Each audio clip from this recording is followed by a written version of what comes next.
করেছেন এবং সব মহকুমা শাসক উনি নিরাপত্তা। নমস্কার বন্ধুরা,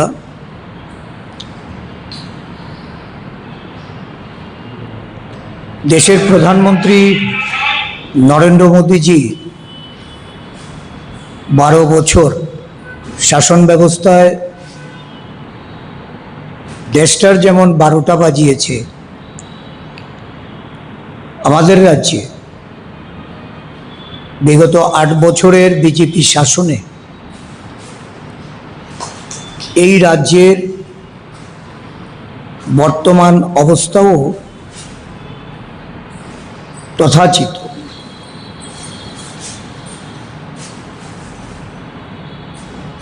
রাজ্যের মানুষ নানা সমস্যায় জর্জরিত। রাজ্যের মুখ্যমন্ত্রী থেকে শুরু করে মন্ত্রিসভার সদস্যরা প্রতিদিন এক প্রান্ত থেকে আরেক প্রান্ত ঘুরে বেড়ান, উদ্বোধন শিলান্যাস থেকে শুরু নানা উন্নয়নের গল্প বিতরণ করে বেড়াচ্ছেন। কিন্তু রাজ্যবাসীর যে মূল সমস্যা, এই সমস্যা আজকে এটা যেমন পাহাড় প্রমাণ, এবং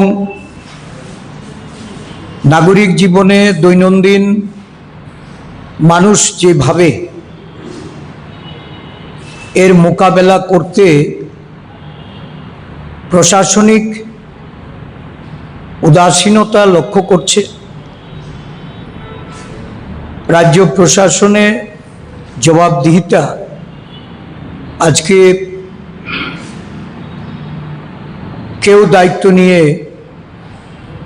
এগিয়ে যেমন আসছেন না, সাথে সাথে মানুষ আজকে প্রতি মুহূর্তে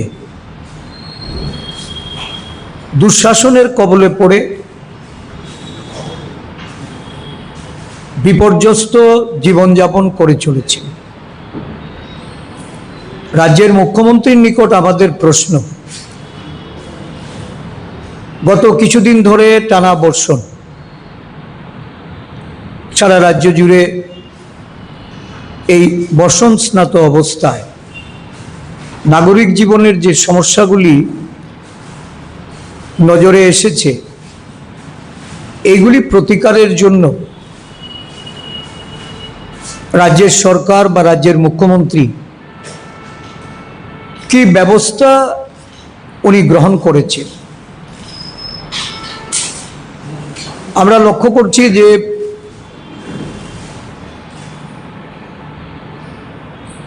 সারা দেশ জুড়ে বেকারত্ব একটা বড় সমস্যা। দিনের পর দিন বেকারের সংখ্যা যেমন বৃদ্ধি পাচ্ছে, কর্মসংস্থান হারিয়ে একটা বিরাট অংশের গ্রামীণ মানুষ আজকে তাদের জীবনযাপন করতে হচ্ছে। সাথে সাথে দ্রব্যমূল্যের চরম বৃদ্ধি, বাজারের উপর সরকারের নিয়ন্ত্রণ নেই। এই দ্রব্যমূল্য বৃদ্ধিতে আজকে রেকর্ড সংখ্যক পরিস্থিতি, এই তার যে রিজার্ভ ব্যাংক থেকে শুরু করে বিভিন্ন সমীক্ষক সংস্থাগুলির মাধ্যমে যেটা উঠে আসছে, এটা একটা হাহাকার পরিস্থিতির দিকে যাচ্ছে। দুর্নীতি চরম সীমায় পৌঁছেছে। আমরা তার থেকেও বেশি গুরুত্বপূর্ণ মনে করছি বর্তমান সময়ে এই বর্ষায় রাজ্যের বিভিন্ন নদীগুলির জলস্ফীতি যেমন বেড়েছে এবং এই নদীর জলে বিভিন্ন অঞ্চল প্লাবিত হচ্ছে। প্লাবনের ফলে কৃষকরা তারা ক্ষতিগ্রস্ত হচ্ছেন। এই ক্ষতিগ্রস্ত কৃষক পরিবারগুলির পাশে দাঁড়ানোর কোনো ধরনের প্রয়োজনীয়তা শাসক দল বা তার সরকার কতটুকু দায়িত্ববোধের তারা পরিচায়ক, এই নিয়ে আজকে আমাদের প্রশ্ন। আমরা 2024 সালেও এই অগাস্ট মাসের যে বন্যা কবলিত এই রাজ্যের অঞ্চলগুলি, যারা বন্যার কারণে ক্ষতিগ্রস্ত হয়েছিলেন এবং সেই সময়ে এতটা ক্ষতি কৃষক, শ্রমিক, মেহনতি গরিব অংশের মানুষকে তাদেরকে বহন করতে হয়েছিল। আমরা জাতীয় বিপর্যয়ের কথা ঘোষণা দেওয়ার আবেদন করেছিলাম। প্রদেশ কংগ্রেসের পক্ষ থেকে প্রতিনিধি দল দিয়ে ভারত সরকারকে অবহিত করে জাতীয় বিপর্যয় ঘোষণার জন্য আমরা দাবি জানিয়েছিলাম। রাজ্য সরকার সেই উদ্যোগ নেননি বা এই বিষয়ে কোনো পদক্ষেপ না নেওয়াতে দেখা গেছে একটা বিরাট অংশের মানুষ যারা এই বন্যায় ক্ষতিগ্রস্ত হয়েও তারা না ক্ষতিপূরণ পেয়েছেন, না তাদের পুনর্বাসন হয়েছে, না তারা অর্থনৈতিকভাবে তাদের যে অবস্থা, এই অবস্থার ইচোর বিশেষ পরিবর্তন হয়েছে। 2025 সালেও এই রাজ্যে বন্যায় কবলিত হয়ে মানুষ ক্ষতিগ্রস্ত হয়েছে।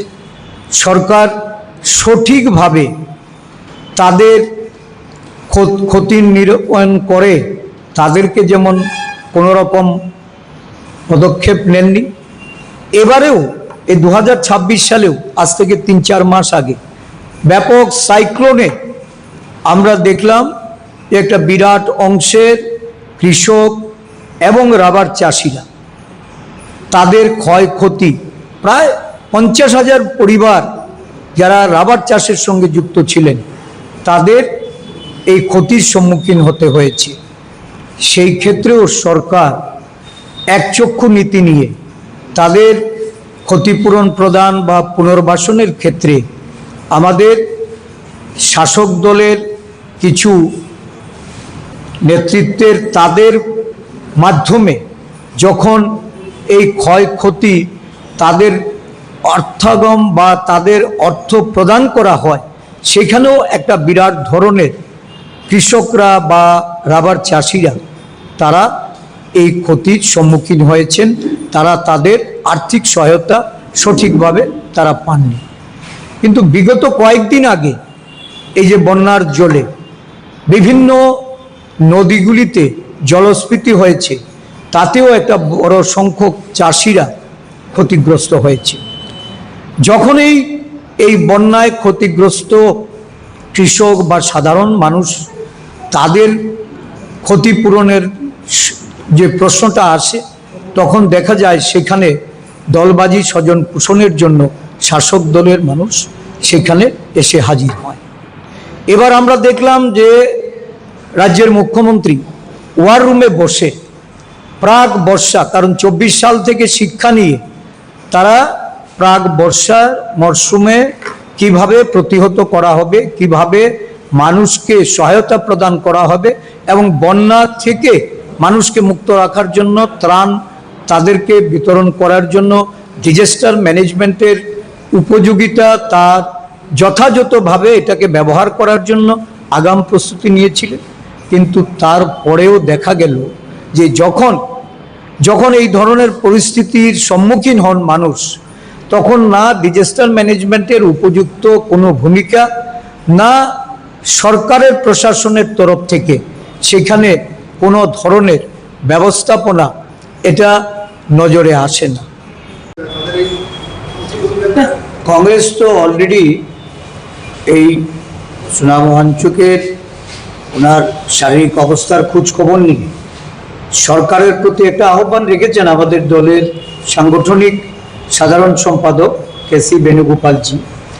আর স্বাভাবিকভাবে ইস্যু তো একটাই, কংগ্রেসও চাইছে যে নিট পেপার লিক থেকে শুরু করে এই যে বিভিন্ন প্রশ্নপত্র ফাঁস হচ্ছে এবং এটাকে শিক্ষাকে বাণিজ্যিকভাবে যেভাবে এই সরকার, দেশের সরকার নানাভাবে ব্যবহার করছে, তার দায়িত্ব নিয়ে শিক্ষামন্ত্রীকে, কেন্দ্রীয় শিক্ষামন্ত্রী উনি যেন পদত্যাগ করেন।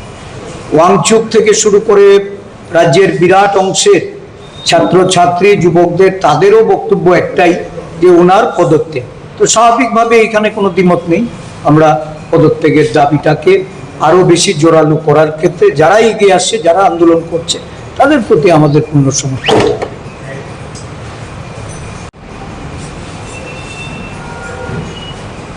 একটু প্রবীর বাবু একটা বিষয়ে উনি ওই ধানের চারা রোপণ করে সরকারকে অবহিত করতে চাইছেন, একের পর এক ঘোষণা দিয়ে সংস্কারের কথা বলে হাজার হাজার কোটি টাকার উন্নয়নের অর্থে যারা ভাগ বসিয়েছেন, কমিশন নিয়েছেন, তোল্লাবাজি করেছেন, আজকে এই রাজ্যের মানুষ এই পরিবহনের অব্যবস্থার কারণে তাদের যাতায়াত সীমিত হয়ে গেছে। রোগী অ্যাম্বুলেন্স নিয়ে আসতে পারছে না, সন্তান সম্ভব মা তাদের এক স্থান থেকে আরেক স্থানে স্থানান্তরিত করা যাচ্ছে না।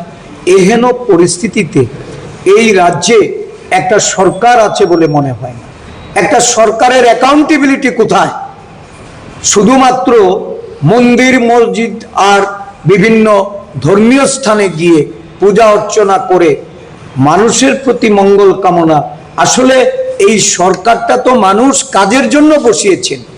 এই সরকার মানুষের হয়ে তাদের আশা আকাঙ্ক্ষা পূরণে কাজ করবেন। শুধুমাত্র ওই আধ্যাত্মিক চেতনার বৃদ্ধি, ধ্যান ধারণা দিয়ে মানুষকে কিভাবে তাদের সত্যিকারের যে তাদের প্রয়োজনীয়তা, তাদের যে সুযোগ সুবিধা, তাদের জন্য এই রাজ্যের সার্বিক উন্নয়নের ক্ষেত্রে সরকারের ব্যর্থতাকে আড়াল করার যে প্রয়াস, এই প্রয়াসের আমরা প্রদেশ কংগ্রেসের পক্ষ থেকে আমরা চাই যে জনগণ এগিয়ে আসুক। উত্তরদায়ী সরকার। আমি রাজ্যের মুখ্যমন্ত্রীকে প্রশ্ন করতে চাই, জাতীয় সড়ক কবে নাগাদ চলাচলের উপযোগী হবে? এই আগরতলা শহর সহ রাজ্যের বিভিন্ন খোয়াই শহরে, বিলোনিয়া শহরে, কৈলাস শহরে এই যে বাঁধ নির্মাণের কাজে স্লথ গতি, অনিয়ম, বিভিন্ন ঠিকাদারি কাজ নিয়ে সেখানে মারামারি, গন্ডগোল, যার কারণে সংস্কারের কাজ ব্যাহত হচ্ছে। নিম্নমানের কাজের জন্য বাঁধ নির্মাণ করার পর একটা বর্ষাতে বাঁধ ভেঙে জলডুবি হচ্ছে। তার যে রক্ষণাবেক্ষণ, তার যে পরিদর্শন, সেখানে কোনো ধরনের নিয়ম নীতি মেনে সেখানে কোনো কাজ হচ্ছে না। এই বিষয়গুলি সম্পর্কে আপনি জনগণকে অবহিত করুন। আপনি আগরতলা শহরবাসীকে জলডুবি থেকে রক্ষা করার জন্য যে প্রয়োজনীয় পদক্ষেপের ঘোষণা একসময় এই রাজ্যের প্রাক্তন মুখ্যমন্ত্রী উনি রেখেছিলেন, আজকে প্রায় 7 বছর পেরিয়েও মানুষ কিন্তু তার কোনো ধরনের সুযোগ আজকে মানুষের কাছে আপনারা সেটা তুলে ধরতে পারেননি। এই ব্যর্থতার দায়ভার আপনাদেরকে বহন করতে হবে। আমরা আপনাদের কাছে প্রশ্ন রাখছি, কেন এই দায়িত্ব আপনারা কাঁধে তুলে নিয়ে সম্পূর্ণভাবে ব্যর্থ? এই ব্যর্থতার দায় আপনাদের বহন করতে হবে। অবিলম্বে এই পুরো নিগমকে, এই স্মার্ট সিটির কর্ণধারদের, তাদেরকে দায়িত্ব থেকে অব্যাহতি নিতে হবে। আমরা চাই যে আগরতলাবাসী তাদের যে মাস্টার প্ল্যান, এই মাস্টার প্ল্যান এটা গ্রহণ করে এই কাজে যদি নতুনভাবে পরিকল্পনা নিয়ে তারা যদি কাজ শুরু করতে চান, তাহলে শহরবাসীর যে যারা বিভিন্ন সময়ে সম্পদ কর দিয়েছেন, বিভিন্নভাবে ট্যাক্স দিয়েছেন, এই ট্যাক্সের অর্থ যারা অপব্যয় করেছে তাদের বিরুদ্ধে ব্যবস্থা গ্রহণ করা। আমাদের দলের পক্ষ থেকে আমরা এই আগরতলাবাসীর যে দুর্ভোগ, এই দুর্ভোগের জন্য যাদের আমরা দায়ী করতে চাইছি, তাদেরকে কিভাবে এই সরকার তাদের দায়বদ্ধতা এটা তারা স্বীকার করে কি ব্যবস্থা গ্রহণ করেন তার দিকে আমরা তাকিয়ে থাকি। এই আগরতলা শহর এটা নিগম এলাকা, শুধু আগরতলাই কেন, রাজ্যের বেশ কিছু শহর, খোয়াই শহর বলুন, কৈলা শহর বলুন, বিলোনিয়া বলুন, রাজ্যের বিভিন্ন শহরগুলি এই বর্ষাকালীন অবস্থায় জলডুবি থেকে রক্ষা করার জন্য একদিক থেকে যেমন এই জলের যে নদীগুলির নাব্যতা বৃদ্ধির পরিকল্পনা গ্রহণ করে সেগুলিকে কিভাবে আরও বেশি জল ধারণ ক্ষমতা করা যায় সেই লক্ষ্যে সরকারকে প্রয়োজনীয় পদক্ষেপ নেওয়া, প্রয়োজনীয় পদক্ষেপের কথা দীর্ঘ সময় থেকে শোনানো হয়েছে। আমরা এই আগরতলা শহরের যে দুটো বেসিন, যেগুলি গুরুত্বপূর্ণ বেসিন হিসাবে এই শহরকে জলডুবি থেকে রক্ষা করার জন্য হাওড়া নদী বা কাটাখাল, এই দুটো ওয়াটার বেসিনের জন্য আমরা ম্যাক্সিমাম গুরুত্ব আরোপ করে এর জলের নাব্যতা বাড়ানোর জন্য এটা বিভিন্ন সময়ে বলে এসেছি, কথাও হয়েছে। এই সরকারের মুখ্যমন্ত্রী, আমরা দেখেছি রাজ্য প্রশাসনের মুখ্য সচিব থেকে শুরু করে বিভিন্ন দপ্তরের আধিকারিকদের নিয়ে সেই বর্মরার পাদদেশে গিয়ে এই হাওড়া নদীর নাব্যতা বাড়ানোর জন্য, হাওড়া নদীর এই প্লাবন রোধ করার জন্য সেখানে জলাধার নির্মাণ, চেক ড্যাম নির্মাণ এবং বাঁধের উচ্চতা বৃদ্ধি করে এই জলডুবি থেকে আগরতলা শহরকে বাঁচানোর জন্য পরিকল্পনার কথা বলেছেন। 200 কোটি টাকার যে প্রজেক্ট, এই প্রজেক্টে স্যাংশনও নাকি হয়েছে। এই প্রজেক্টে যদি অর্থ এসে থাকে তাহলে হাওড়া নদীর কোনো ধরনের পদক্ষেপ তো আমরা দেখিনি যে পদক্ষেপ থেকে নদীর নাব্যতা বৃদ্ধি হয়েছে বা এই নদীর জলের বর্ষাকালে প্লাবনকে রোধ করা যেছে। আমরা দেখেছি যে কাটাখাল নিয়ে কিছুদিন আগে যখন কাজ শুরু হয়েছিল, আমাদের দলের পক্ষ থেকে সরকারকে অবহিত করেছি আমরা যে সঠিক সময়ে যদি এই কাজটা না করা হয় বর্ষাকালীন সময়ে, এতে বাঁধের কাজ করানোটা এটা বিপজ্জনক হবে। এবং দেখা গেছে এই বর্ষার সময়ে এই বাঁধের কাজ অপরিকল্পিতভাবে করার কারণে বাঁধের ভাঙার মতো উপক্রম হয়েছে। এটা যেমন হাওড়া নদীর ক্ষেত্রে, এটা কাটাখালের ক্ষেত্রে, এবং সেখানে প্রশাসনের তরফ থেকে গাড়ি চলাচল সম্পূর্ণভাবে নিষিদ্ধ করা হয়েছে। এটা কেন আমি জানতে চাই যে কেন এটা সময় মতো এই কাজটা শুরু করা গেল না? কোথায় এই প্রশাসনের, রাজ্যের মুখ্যমন্ত্রী উনি নিজেই তো পূর্ত দপ্তরের মন্ত্রী, উনিই তো এই আরবান ডেভেলপমেন্ট ডিপার্টমেন্টের মিনিস্টার, ওনার মুখ্যমন্ত্রীত্বে কেন এই কাজগুলি যথাসময়ে যথাযথভাবে পরিকল্পনা মাফিক সেগুলি হয়নি? আমরা দেখেছি গতকালকে আগরতলা শহরের জল ডুবি নিয়ে একটা সেমিনার হয়েছে প্রজ্ঞা ভবনে, এবং সেখানে প্রকৌশলী থেকে শুরু করে বিভিন্ন এক্সপার্টদের আমন্ত্রণ জানিয়ে আলোচনা হয়েছে। অনেক দিন আগে থেকেই আমরা বারংবার বলে এসেছি যে এই আগরতলা শহরকে যদি জলডুবি থেকে বাঁচাতে হয় তাহলে একটা মাস্টার প্ল্যান করা দরকার, এবং এই মাস্টার প্ল্যানের ক্ষেত্রে সমস্ত বিশেষজ্ঞদের মতামত নেওয়া প্রয়োজন।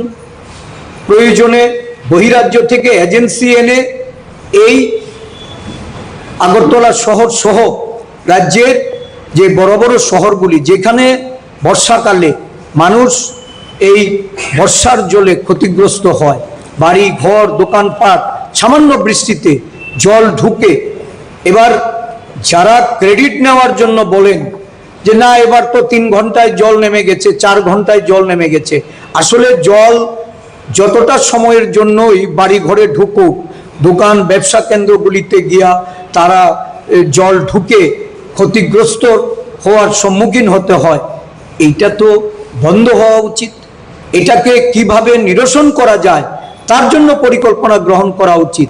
আমরা বারংবার বলেছি যে আগরতলা শহরে স্মার্ট সিটি বা এই নিগম কর্তৃপক্ষ যে কাজ করছেন, এই কাজের কোনো পূর্ণাঙ্গ মাস্টার প্ল্যান তৈরি হয়েছে কিনা, মাস্টার প্ল্যান হয়ে থাকলে সেই মোতাবেক কাজ শুরু হয়েছে কিনা।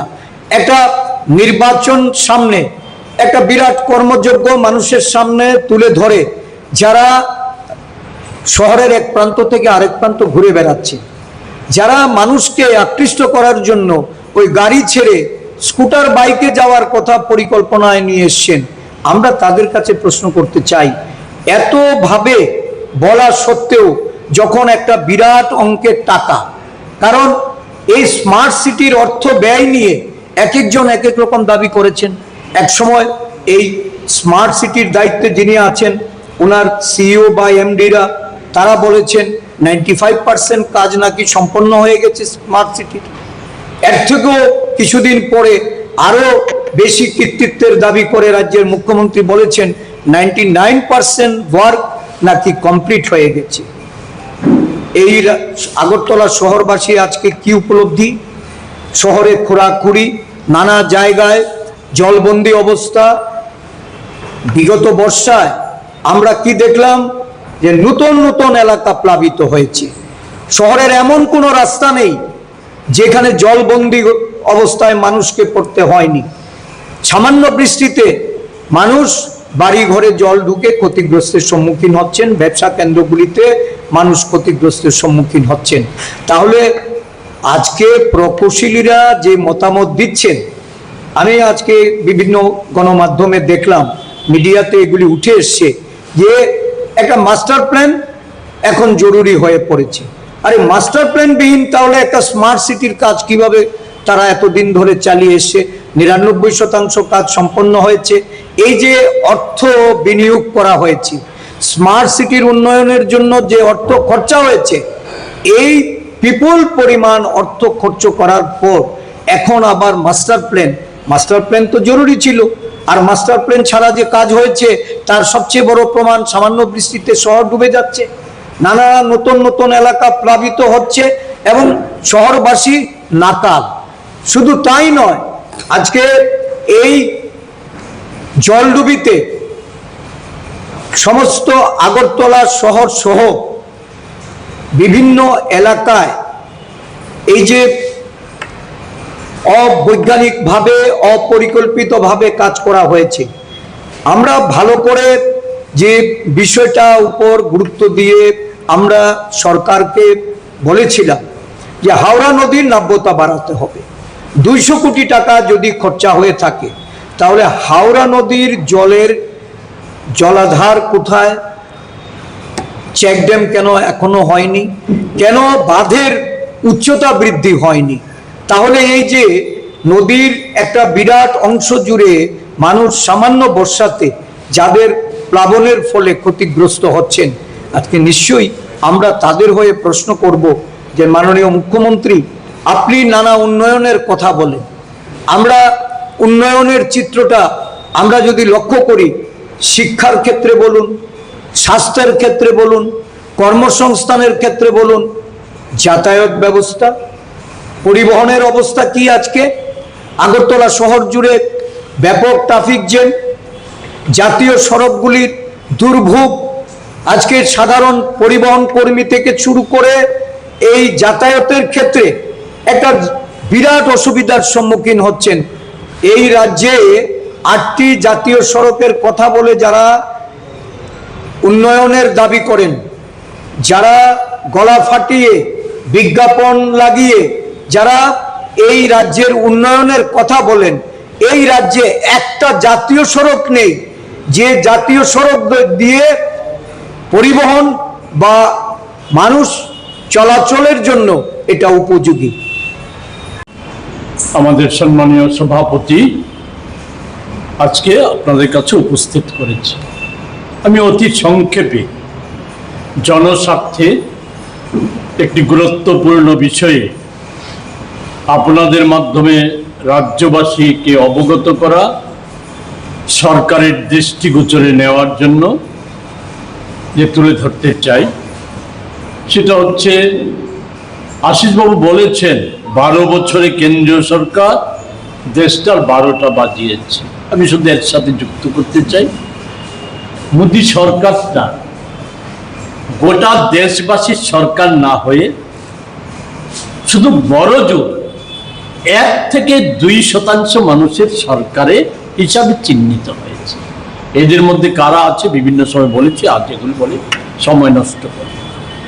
রাজ্য সরকারটাও ততই বোঝে, মানুষের কোনো প্রতি দায়িত্ববোধ নেই, এগুলি বলেছে। কত বড় দায়িত্ব জ্ঞানহীন হলে পরে গোটা দেশ যখন আজকে অর্থনৈতিক তীব্র সংকটে আক্রান্ত, সবচাইতে বেশি আক্রান্ত হচ্ছে গরিব অংশের মানুষ, অথচ এই সরকারটা কতটা অমানবিক। আগামী 20 তারিখ থেকে যে সংসদের অধিবেশন বসতে চলছে, সেই অধিবেশনে একটা বিল আনা সাব্যস্ত করেছে, কি যে জাতীয় খাদ্য সুরক্ষা আইন কংগ্রেস নেতৃত্বাধীন মনমোহন সিং সরকার গোটা দেশে লাগু করেছিল।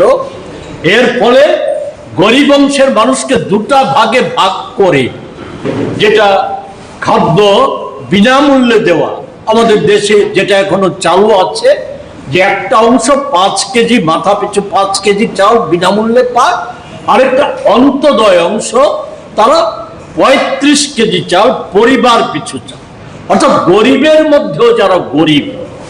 এই বিল, সংশোধনী বিল যেটা আনতে যাচ্ছে, এই বিলে আছে সেটা হচ্ছে এই যে এখন আর 35 কেজি চাল পাবে না। সরকার গোপনে একটা সমীক্ষা চালিয়েছে, যেটা আমরা আপনাদেরকে অবহিত করেছিলাম গত 25 সালে। গত 25 সালের 11 September the economic Times of ইন্ডিয়ার দিল্লি সংস্করণে একটা সংবাদ প্রকাশিত হয়েছিল, কি কেন্দ্রীয় সরকার গোপনে একটা, সরকারের বিভিন্ন স্তরে একটা গোপন নোট দিয়েছে দেশের সমীক্ষা চালানোর জন্য। গরিব অংশের মানুষের অবস্থাটা কি, সে সমীক্ষার রিপোর্টটা সবটা দিতে গেলে অনেকটা সময় লাগবে, শুধু আমি সংক্ষেপে বলছি। তাদের সমীক্ষায় যেটা বেরিয়ে এসেছে সেটা হচ্ছে এই যে দেশের 2,28,57,814 জন মানুষ হচ্ছে AAY ক্যাটাগরি, অর্থাৎ 35 কেজি চাল, যাদেরকে অন্তদয় এর অন্তর্ভুক্ত বলা হয়। সরকার এবারকার বিলে আনছে যে না, তাদেরকে আর 35 কেজি চাল দেওয়া হবে না। এই 35 কেজি চাল দিতে গিয়ে সরকারের নাকি অতিরিক্ত ক্ষতি হচ্ছে 13,590 কোটি টাকা। তো তাদের যদি মাথা পিছু 7 কেজি করে বরাদ্দ করা হয়, তাহলে এই পরিমাণ টাকাটা সরকারের সাশ্রয় হবে। অথচ আমরা সকলেই জানি হাজার হাজার কোটি টাকা লুটে নেওয়ার সুযোগ করে দিয়েছে। সর্বশেষ মোদি বান্ধব, আমি অন্যদের কথা বাদ, এগুলি বহুবার বলা হয়েছে, কি রাজেশ মেহতা, স্বর্ণ ব্যবসায়ী বা পাচারকারী যাই বলি গুজরাটি, আমাদের দেশের ইনকাম ট্যাক্স অডিট দপ্তর এদেরকে ব্যবহার করে 15 লক্ষ কোটি টাকা জালিয়াতি করেছে।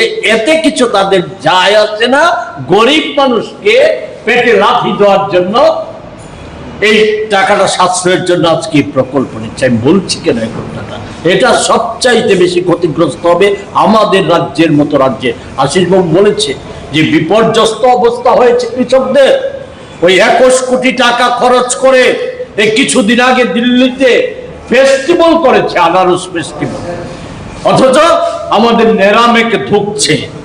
সেখানে কর্মীরা কাজ হারা হয়েছে, আমাদের আনারস ক্ষুদ্র চাষিরা বাজার পাচ্ছে না বলে ফসল পচে নষ্ট হয়ে যাচ্ছে, তুলছে না, আনারস তুলছে না।